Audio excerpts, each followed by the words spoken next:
जान जियते दीवाना के मुआ देलू और हमार दिलवा में छुरी चला दिलू। कौन कसूर कैले रानी जान, आखिर काहे ऐसे कैलू? साहिब घर कहाँ बसतपुर बैया।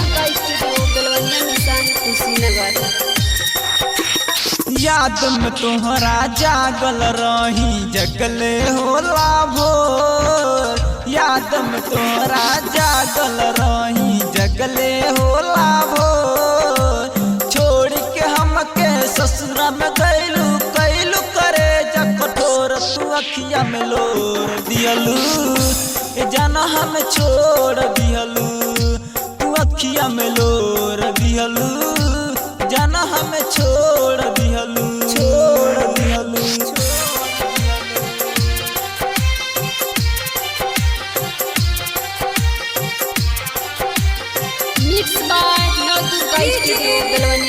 साहिब घर कहाँ बसतपुर बैया।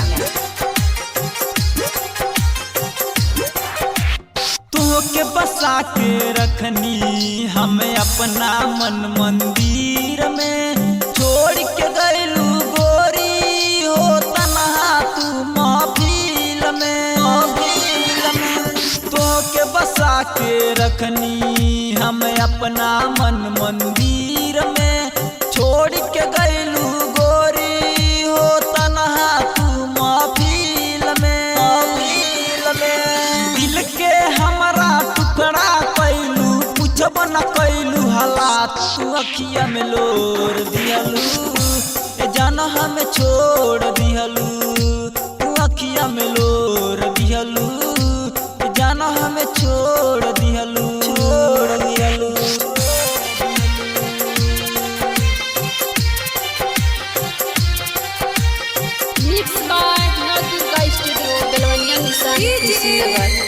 साहिब घर कहाँ बसतपुर बैया।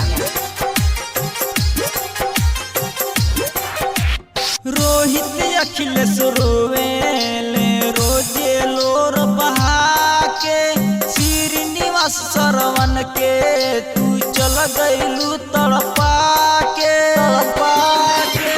रोहित अखिलेश रोवेले रोजे लोर बहा के। श्रीनिवास सरवन के तू चल गैलू तड़पा के। जिंदगी भरला गम दे गैलू तू हमके घन घोर। तू अखिया में लोर दियलू जाना हमें छोड़ दियलू। तू अखिया में लोर दियलू जाना हमें छोड़ दियलू।